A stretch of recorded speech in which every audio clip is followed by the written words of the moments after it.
biology of compassion, which is the topic of today's panel, can seem like a white knight that rides in to save the day. Be compassionate. It's good for your body.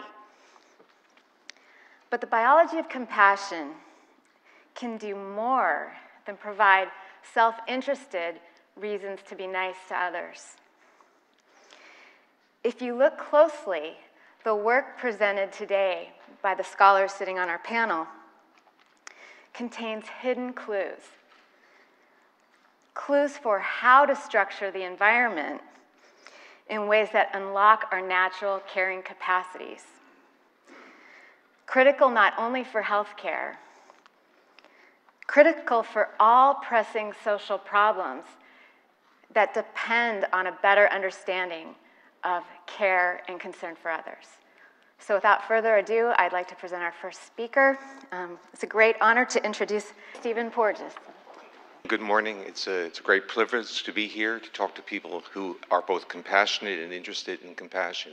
My message is really a very simple one, and that is there's a physiological state that provides an opportunity for certain emergent properties to occur. Those properties are feeling safe with oneself, being able to engage others, but also to have emergent properties like compassion, empathy, and feeling both goodness and the pain of others. So my talk is really that this understanding of this physiology has been with us for several hundred years, and it's actually embedded in a lot of our culture in terms of our religions. So the point I'm making is that embedded in religious and spiritual practices are manipulations of vagal pathways. Now, it's not that they call them vagal pathways, but they were embedded in these in their methodologies and rituals to use manipulations of vocalizations, breath, and posture. And this was really specifically an exercise of specific vagal pathways that provided portals to compassion and health. So the underlying theme here is that the nervous system of breath, posture, and vocalizations is the same nervous system that supports health, growth, and restoration, and is the same nervous system that supports social interactions. So now you see the underlying physiology that provides a basis for many of the talks that preceded this. Now we can look at even something as simple as vocalizations. We can look at pictures of various religions, and we can hear the vocalizations as we look at the people's faces. Now, when you vocalize, you're using the striate muscles of the face, you're using laryngeal muscles, and you're using breath. You're exhaling and you're breathing and you're making those sounds. Now, this is actually using the striated muscles of the face and head, which in the brainstem are linked to the vagal regulation of the heart. And the vocalizations that you're hearing are actually coming from the recurrent laryngeal nerve, which happens to be a vagal nerve. So functionally, as we vocalize, we extend the duration of our exhalation, we increase the function of the vagus on our sinoatrial node, and we are also stimulating laryngeal function, which is increasing vagal activity to our body.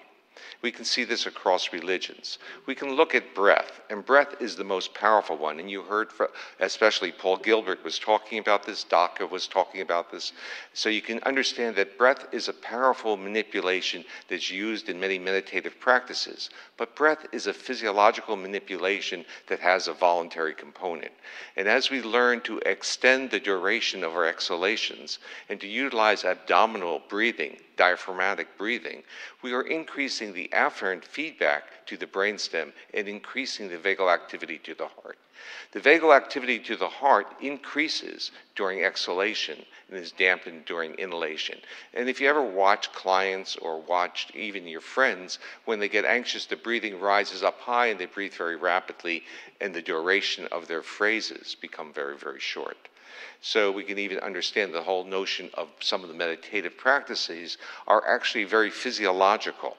They deal with inhalation and exhalation and the understanding that when you shift inhalation and exhalation ratios, you are shifting your perception of the world. If you exhale with a longer duration, you see the world as much more pleasant, more loving, more engaging. If you inhale very slowly, you see the world as evaluative. And I actually do this in my workshops. I run a little experiment. I have people breathe that way and look at each other, and it's amazing the effect that this has. Of course, this is embedded in many traditions such as pranayama yoga, and you can see that this is merely an exercise of vagal regulation of the heart that's changing a physiological state that shifts our perception of the world. Posture, such a behavior that is so simple, actually triggers the baroreceptors, blood pressure receptors, in our carotid sinus. And here we can see postures used for various religions. In this case, it's Islam. And in this case, it's Judaism. And in this case, it's Christianity. In all of them, the bending of the head, the movement of the body are ways of triggering vagal afferent activity by shifting blood pressure. And we can summarize these types of features in terms of the behaviors. That when we vocalize, we're using the laryngeal nerves and we're using respiration. We're exhaling to vocalize, we're stimulating the laryngeal nerves.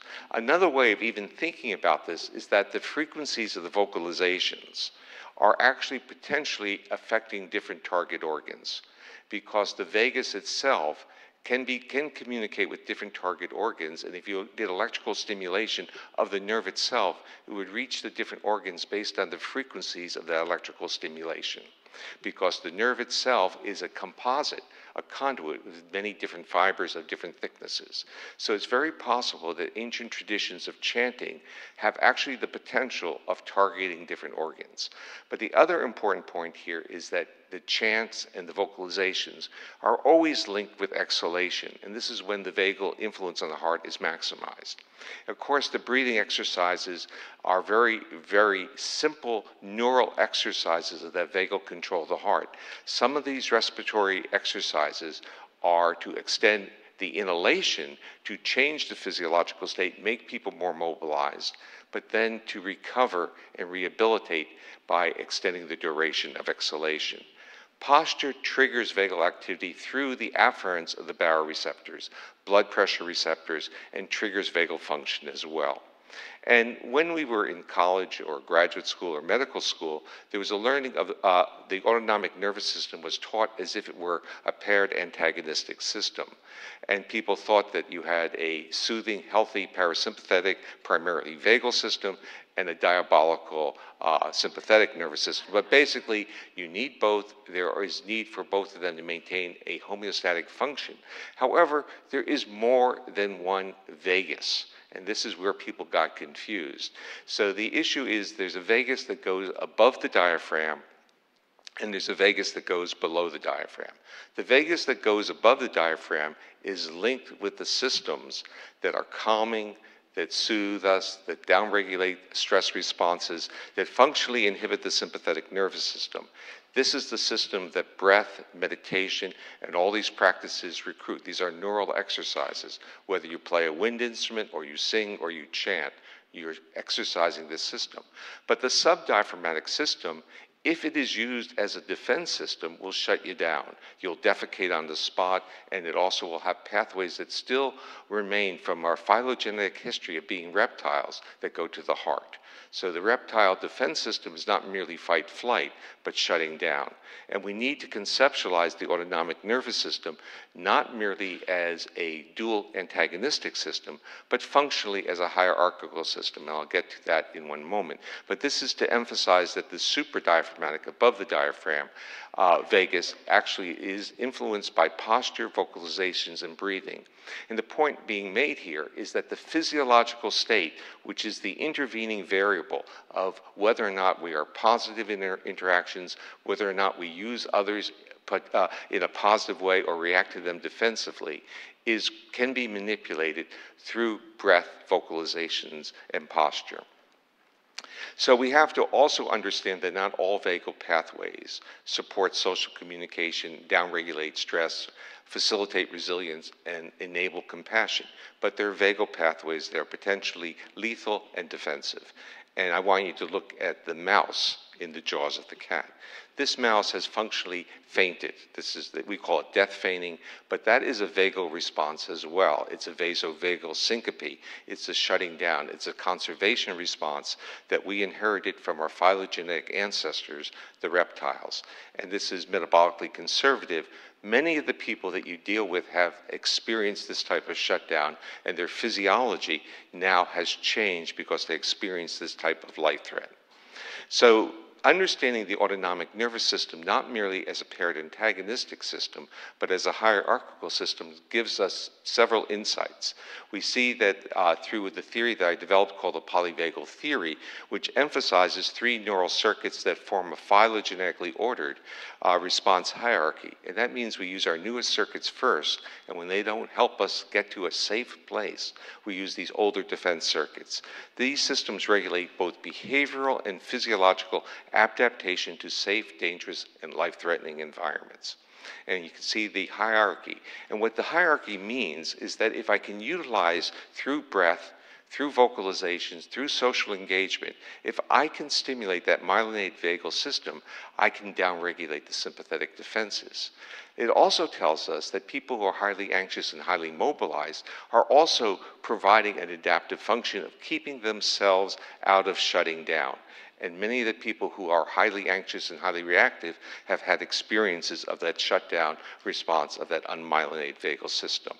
And this is really the objective we want to be in. We want to be in a state where that ventral vagus, the supradiaphragmatic vagus, enables us to be in a state of health, growth, and restoration and emergent properties of compassion, and that will create the healthful environment in our subdiaphragmatic area between the sympathetic and parasympathetic systems where they can now dance in joy.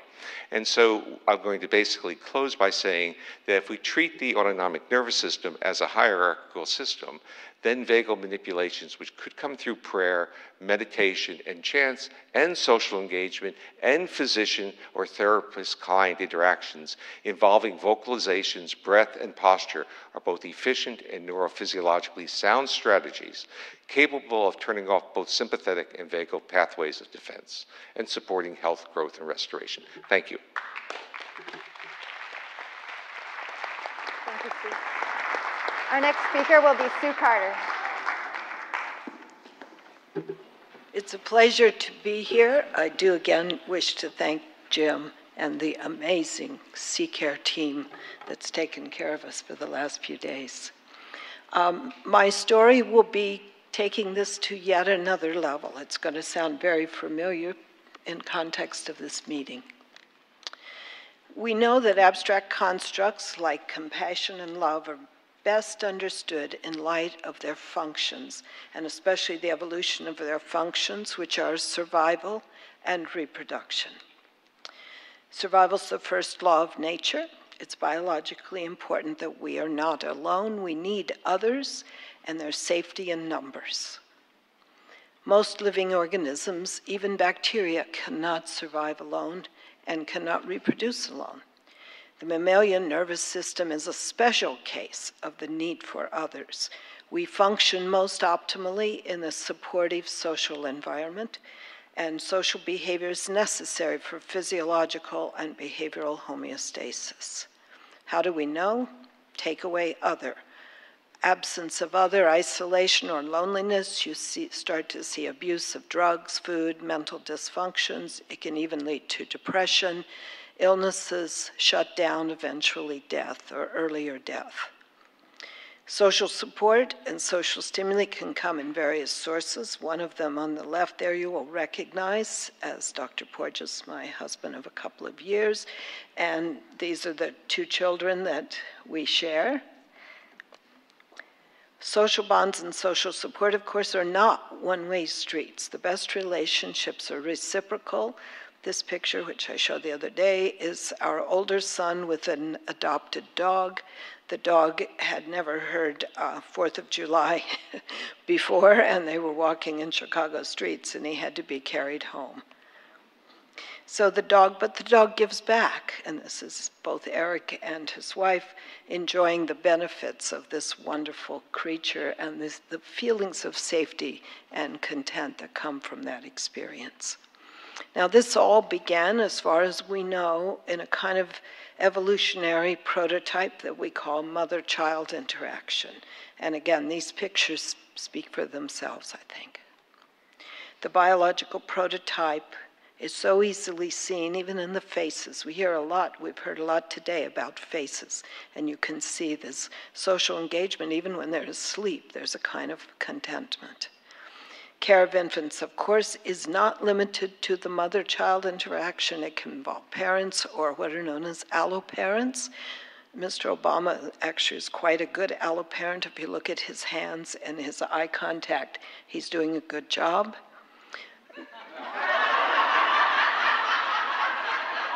I never have to comment on this slide, except to say that hormones are there for a reason, to help those of us who need them. And the hormone I want to tell you about very, very quickly is oxytocin. It's been implicated in social behavior, social bonds, social support, sexual behavior, and healing. I think oxytocin, to make it as simple as I can, I think oxytocin's a physiological metaphor for safety. It permits and encourages both social behavior and health, and of course it has consequences for survival, reproduction, and the evolution of what we call modern humans. We can understand this best by remembering, and sometimes we forget, that really the only way our ancestors survived was through birth and natural birth and breastfeeding. Breastfeeding was the only viable method for nourishing newborn humans. Oxytocin is essential to lactation. Lactation also allows the mother to manage stress more effectively, and child rearing, for any of you who have either done that or been around it, can be a bit stressful. And it's really a buffer, I think, a buffer between the extreme physiology of pregnancy and late pregnancy and the postpartum period. We have a lot of data that support this. This was done with my colleague Marty Altimus a few years ago, just showing you one parameter, blood pressure, which is higher in women who do not engage in breastfeeding. So control women were cycling. The breastfeeding women were like the control with regard to blood pressure. The women who were bottle feeding was a bit higher, and this has been replicated several times. Of particular importance is what happens in the face of a stressor. Breastfeeding women are less reactive to stressors. This is an example from exercise stress, emotional stress. It may be even more important. The immune system is enhanced in lactating women. Now, what is oxytocin? If oxytocin is the backstory in this, what is it? How does it work? Well, it's a simple string of amino acids that usually configure as a ring and a tail. It was thought to be a female reproductive hormone acting mainly in the uterus and mammary glands, but this is only part of the story. There's plenty of oxytocin in men, and it goes throughout the brain. It literally appears to flow throughout the brain, reaching many parts of the nervous system.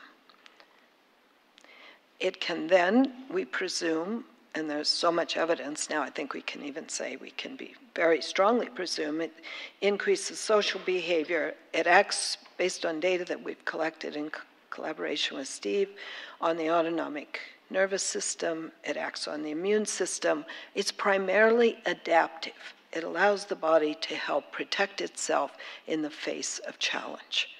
Oxytocin permitted the evolution of the mammalian nervous system. I could go through all the justification for this, but I don't have time. We have a huge cortex. This sort of overgrowth of cortex is what allows us to have human cognition and many aspects of human social behaviors we heard this morning. But when we started walking upright, we became particularly dependent on oxytocin. Mice can actually give birth without oxytocin. Humans probably cannot. And the reason is that we have a very big head and a very small pelvis. The oxytocin helps to expel the large-headed baby. It also allows for the nutrition that baby needs after birth, and it even encourages male paternal behavior. Oxytocin has a colleague, if you will, an evolved partner, which is vasopressin, very similar molecules, but they have rather different effects. Vasopressin's associated with all the bad guys we've talked about today, but also protecting us. There are territorial effects, vigilance effects, mobilization. It's an active molecule. Oxytocin has a rather different profile associated with sharing everything you heard today, including stimulating parts of the parasympathetic nervous system that are necessary for relaxation. Steve calls this immobilization without fear. The evolution of human sociality is a dance between these two molecules. We can't be in just one state all the time. The saber-toothed tigers would have taken us all for dinner. We had to have the capacity to take care of ourselves in the face of challenge. Oxytocin does not shut you down completely. In fact, it leaves you quite able to mobilize if necessary. Oxytocin and vasopressin have related receptors. That's another story. But it's the interaction between those receptors, I think, that explains some of the so-called oxytocin paradox. It's not always associated with positive social behaviors, but in general, it will reduce activity in the so-called stress axis, increase trust, increase social stimuli, increase social connectedness, increase activity in the brain regions that are associated with social behavior, and probably decrease fear, allowing women who are taking care of babies to be both nurturant and maternally defensive. It's an amazing thing. Now, for those of you who are healthcare professionals, the big story is right here. Every single study that's been done that I know of has shown evidence that oxytocin is associated with adaptive healing.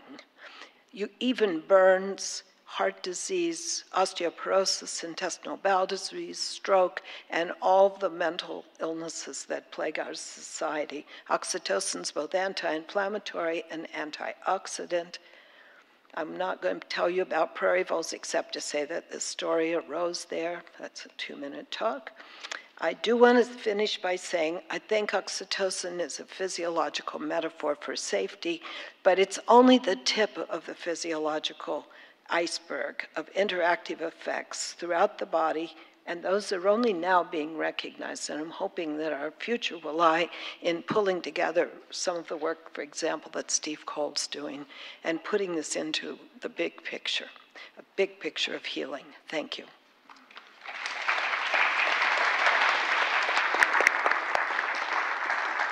Our next presenter will be Charles Raison. Okay, I thought I had 15. I've only got 10, so here we go. I want to talk to you about something called cognitively based compassion training. Unfortunately, I can't go into any details, but suffice it to say that it is a meditation-based program that's secular, although derived from Lojong practices in Tibetan Buddhism, to try to teach people to be more compassionate, to see the world in a safer and more supportive way. I put this picture up to highlight the fact that what I'm talking to you about today is not my work by any means. It's the work of this amazing team of people. This is Geshe Lobsang Tenzin Nagy, who developed CBCT when we first started doing all this. Let me suggest that we start by considering that, although humans have massive flexibility behaviorally and in many ways, we're nonetheless evolved organisms. We have certain proclivities that are very universal and run very deep, and some of them are good and some of them are bad. So from our past, we bring things like the ability to have, as we've heard a lot about today, very strong interpersonal and senses of group belonging that enhance health and well-being. I'm very interested, and our group is very interested, in certain ancient practices that seem to tap into ancient, evolved human proclivities. You see Sweat Lodge. You'll see why I highlight that when we get to the end of this talk. And then we have evolved ways to connect with nature and ways to produce happiness and well-being, but we carry some bad baggage with us. And I think of all the things we carry, perhaps none is more inimical to well-being than what was called by Evans Pritchard, the great anthropologist, segmentalism, but we might call it the tribal mind, the tendency of humans to always fracture into smaller and smaller hostile, antagonistic groups, and a tendency and a physiology that goes along with this that has evolved us to see in all places and all times good guys, bad guys, in groups, out groups. And if we want to think about at the highest level, what we think CBCT is trying to do is that we're really trying through meditative practice to tap into evolved human strengths to help us begin to break down that tribal mind. Now today I can only show you some data on CBCT that doesn't really show that we've succeeded in doing that, but I think is suggestive that we may be on the right track. So let me show you a study that was really spearheaded by Jenny Mascaro and Jim Rilling in collaboration with a much larger cohort of people that we have been studying for years. And think about facial expressions. Everybody'd agree that the woman on the top left is happy, right? We'd all start, right? So it turns out that we're all very good at this. We're better at it when people are part of our own social, racial groups. But even people that have never seen white folks can recognize white folks' expression, and we're very good at recognizing the expressions of people from New Guinea. The ability to do this, especially in the area of the eyes, is a real core competency that humans need to be able to empathize and understand others. So we did a first study where we took folks, and half of them got CBCT, this compassion training, half of them got a health discussion group, and we put them in a scanner before and after those interventions. And in the scanner, we showed them this, and we asked them, take a look, folks, man or woman? What do you think? Shout it out. Okay, some gender confusion in the crowd here. Take a look again. Ready?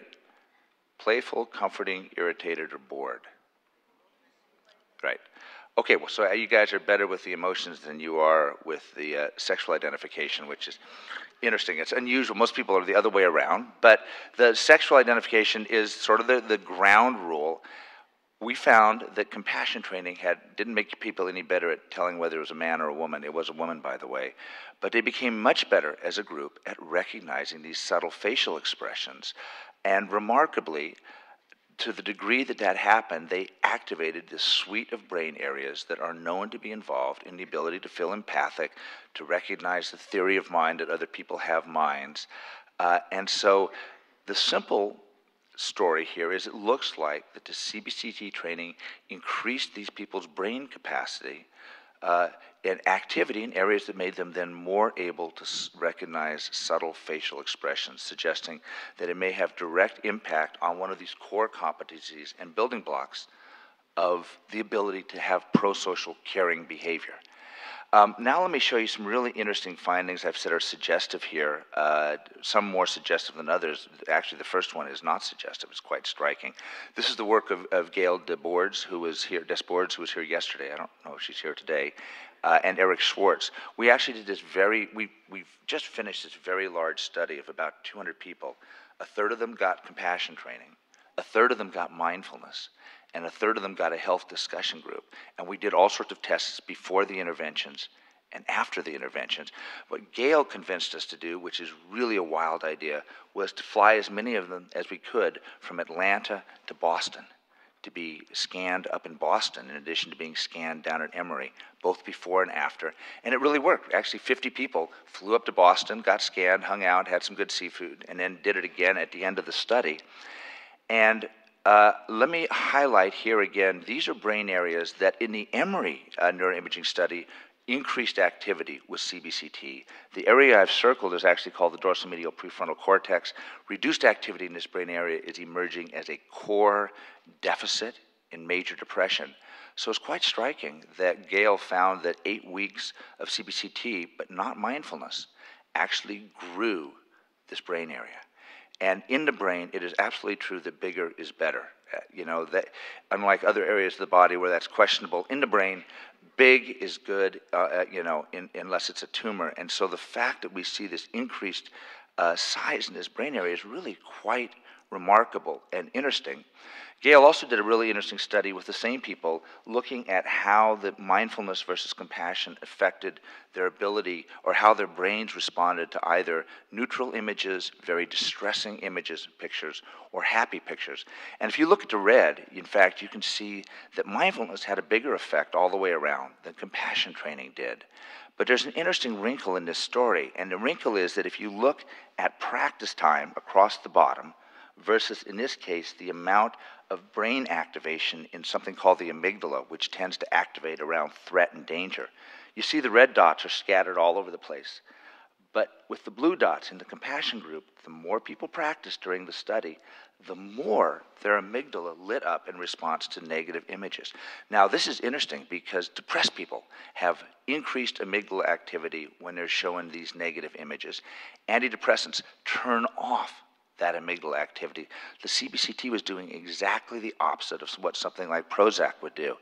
But look at the graph over on the right. What it says is that in those same people, the more people in the compassion group had an increase in that danger response to fearful faces, the less depressed they got, not the more depressed they got.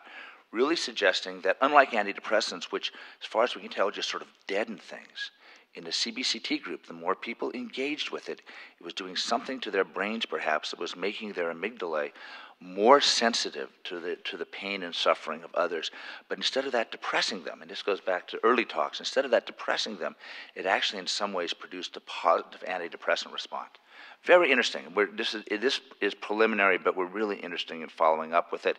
And then we did some very interesting work. Here's Brooke Dodson-Laval and Brenda Nozawa da Silva. She's saying she couldn't believe that they were going to try to do this in 7 to 9-year-olds, but they devised a CBCT protocol that fit for these kids. We have these fascinating data that if you look over on the right, from before to after, the blues before, the greens after, mindfulness training really made the kids friendlier with the kids in their own class, so the class became more pro-social with itself. But you see an even bigger effect when they were specifically trained in compassion training, suggesting that these compassion practices may have these sort of uber pro-social effects.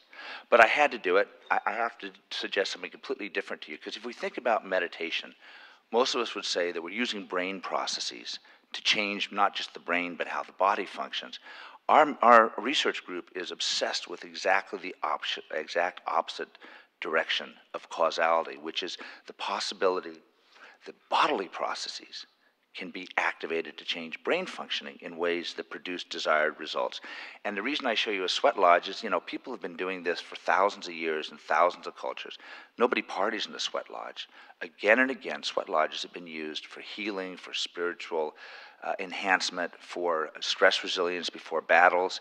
You can see modern warriors here. The sweat lodge isn't really they need something beside the sweat lodge. It's called a diet, but whatever. And of course, hot yoga is a rage, and many people can't do without it.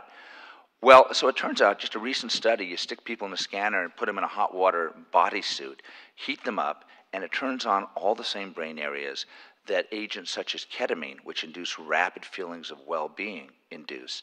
And long before this study, we had begun to look at whole body hyperthermia as a rapid new treatment for depression based on animal data that there's a pathway that runs specifically from the skin to the brain, and then when it's turned on, it produces an antidepressant effect. So in the first almost 15 people of the study we're doing, we have a very nice sham condition with fake lights and a little bit of fake heat and stuff. We see this very strong effect that a single session of hyperthermia has powerful antidepressant effects. A month later, people are still feeling less depressed. It also has an immune system effect that looks just like exercise. So people get this massive rise in something called interleukin-6 without getting a rise in TNF-alpha. And the more they get that, the happier they are when they come out of the box, and the less depressed they are a week later. But here's why, and this is my last slide, here is why I'm telling you this.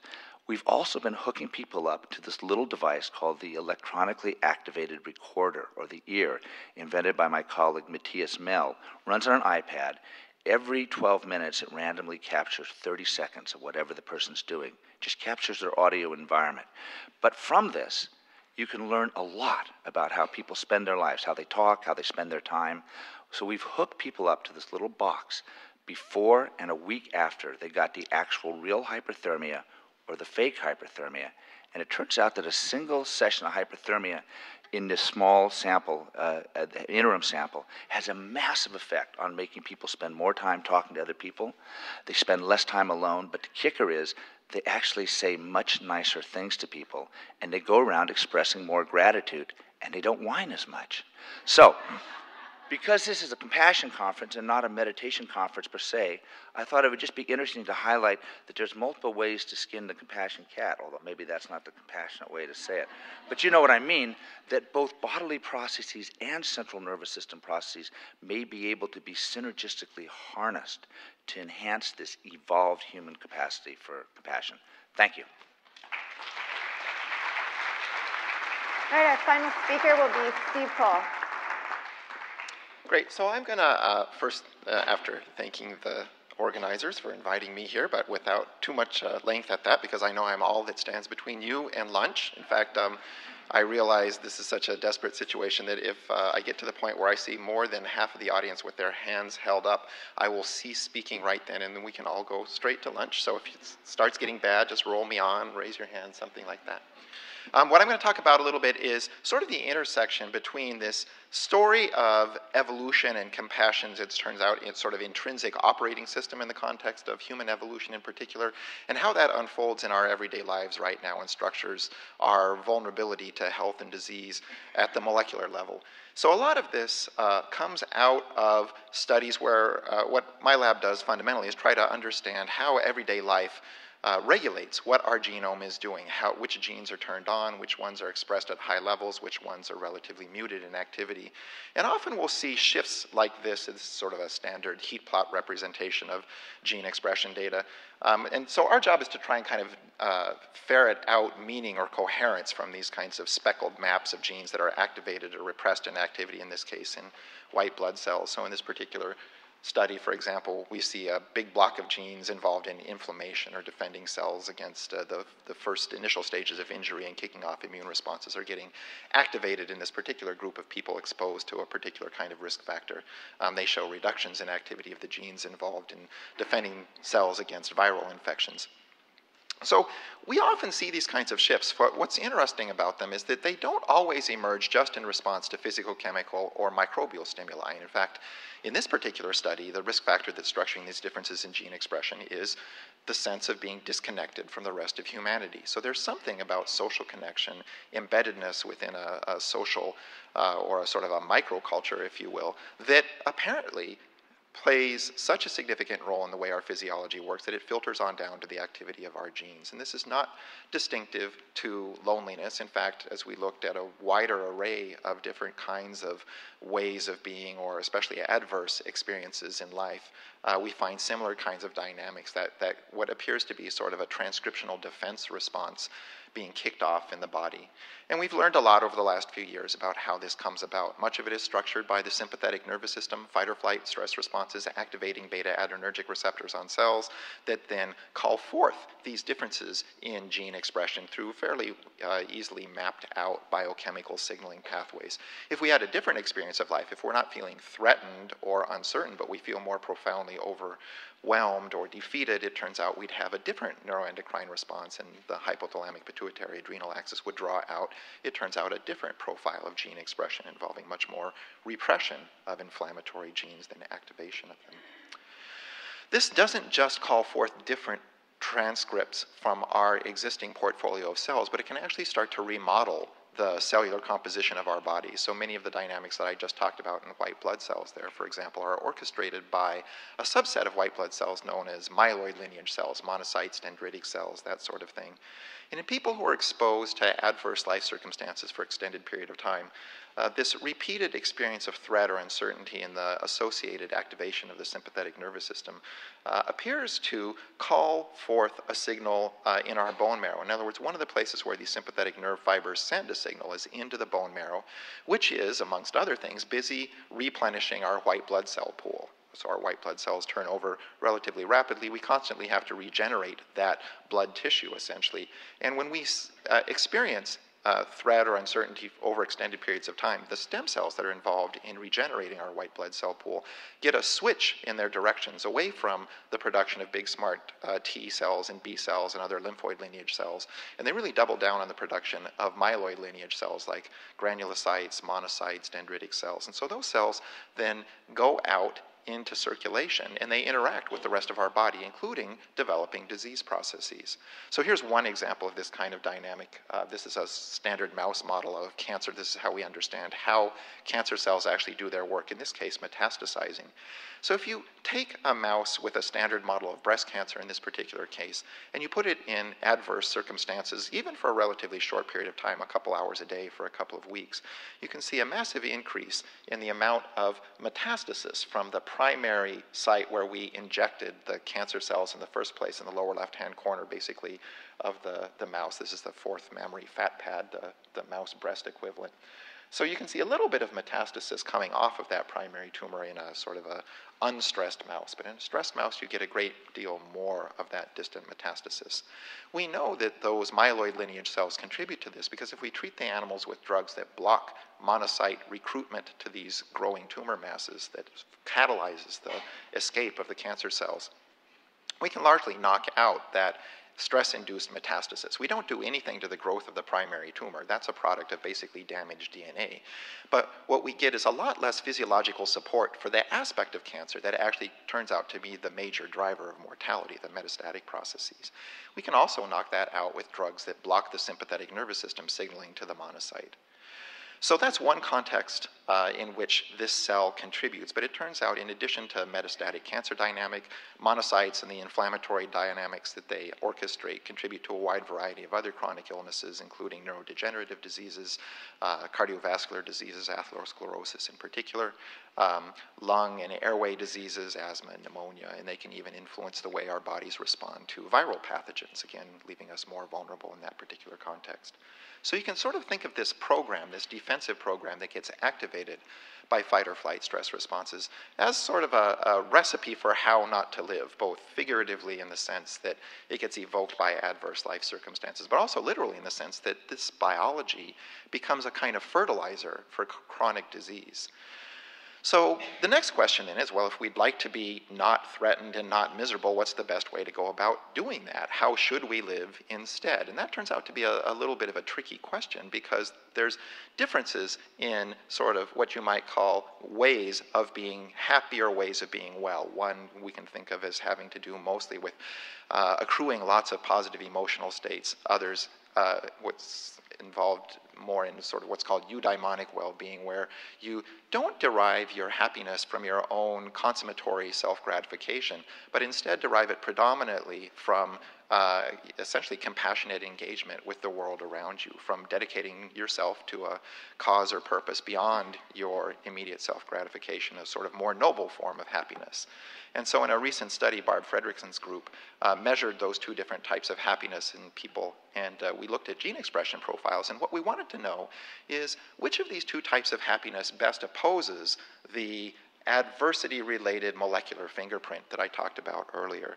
So without getting into too much detail, the take-home point we got is that people with high levels of eudaimonic well-being had fairly favorable vectors in this multidimensional gene expression space. They had relatively high level of type 1 interferons and antibody-related gene transcripts and relatively low levels of inflammatory gene transcripts. People who derived their sense of happiness predominantly from self-gratification or consummatory sources had much more adverse profile in this two-dimensional space.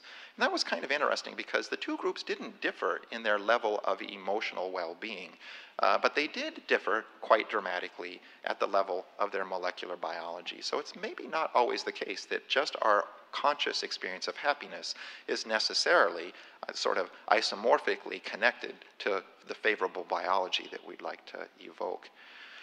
So how does this happen? I mean, how would purpose and meaning, do we have a nervous system for purpose and meaning in life? Well, actually, I think the argument that we've been hearing is, well, more or less, we actually do. We may not have thought about this in our original physiologic discovery of it, but in fact, this whole system of caregiving that is so fundamental, as the speakers have pointed out before me, and as is immediately obvious to our personal conscious introspection, this deep caregiving strategy that humans in particular have really leveraged as our whole life history strategy, our way of being as animals, has this deep neurobiological component at the level of molecular biology like oxytocin and the vagus nerve.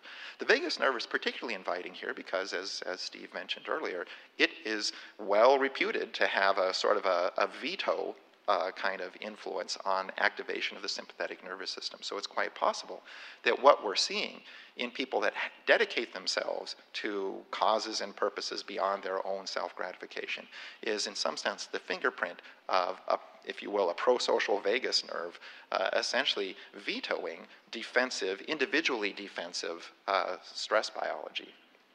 And it doesn't necessarily mean that that's the only way to activate vagal activity. There's a number of studies now showing that a wide variety of contemplative, meditative, even exercise practices also have the capacity to invoke similar kinds of dynamics, change gene expression levels, at least at the sort of the pool of circulating white blood cells. So in the interests of making sure you guys all get to your lunch, I'm just going to quit there. But I think what we're learning is that the bounds of the individual human body stretch far beyond us as organisms to be essentially sort of a whole network or community of human beings that ultimately regulate our own individual well-being.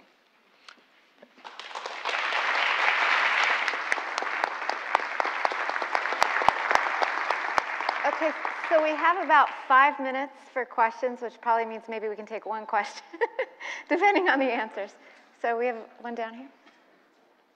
My question is for Dr. Saki or perhaps any of the panelists who wants to answer this, but it's about the distinction between empathic distress and empathic concern, which I have seen that it is extremely important when we try to teach cognitively based compassion training to healthcare providers, nurses, therapists, but even parents of children with autism, many of whom think they should feel less compassion and no more compassion. So, and Dr. Raison elegantly showed that actually feeling more can be positive. So I wonder if there's any physiological support for the idea of His Holiness, the Dalai Lama, about the role of free will. Choosing to feel for others makes a difference in the brain.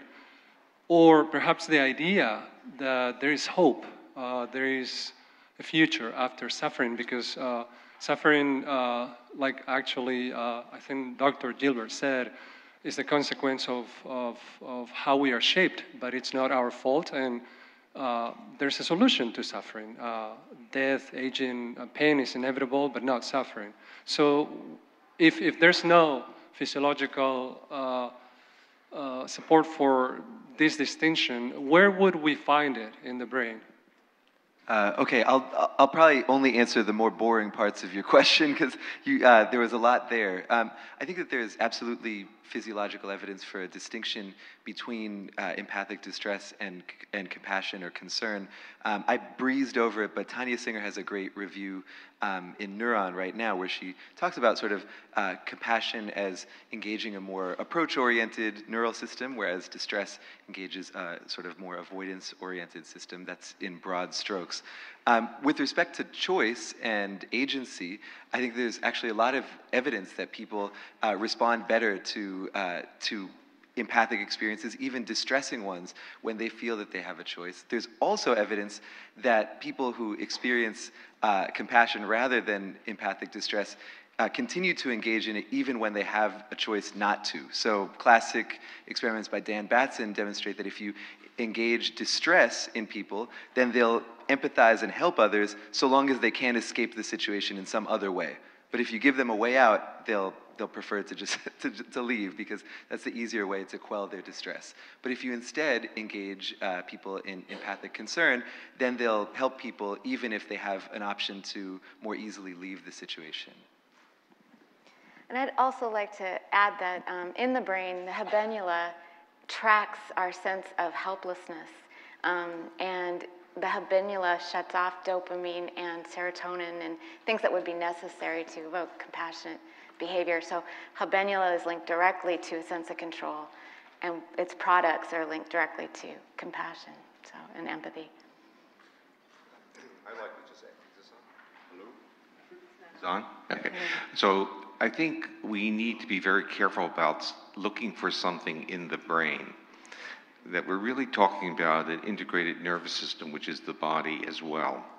And much of what we talk about, compassion or any of these features, we're really talking about a scaffolding set of systems where things are very, very basic in the brainstem that regulate our physiology, and that scaffolding, that level, provides emergent properties of great diversity. And that great diversity of specificity then goes back downward. So it's a bidirectional system. And when we get locked into the brain, we don't see the bidirectionality. We don't see the power of the body cueing the brain, limiting how the brain functions, how it responds to the world. And then we also limit how the downregulation of body feelings by the brain. So it's a bidirectional system. Thank you. We are actually out of time.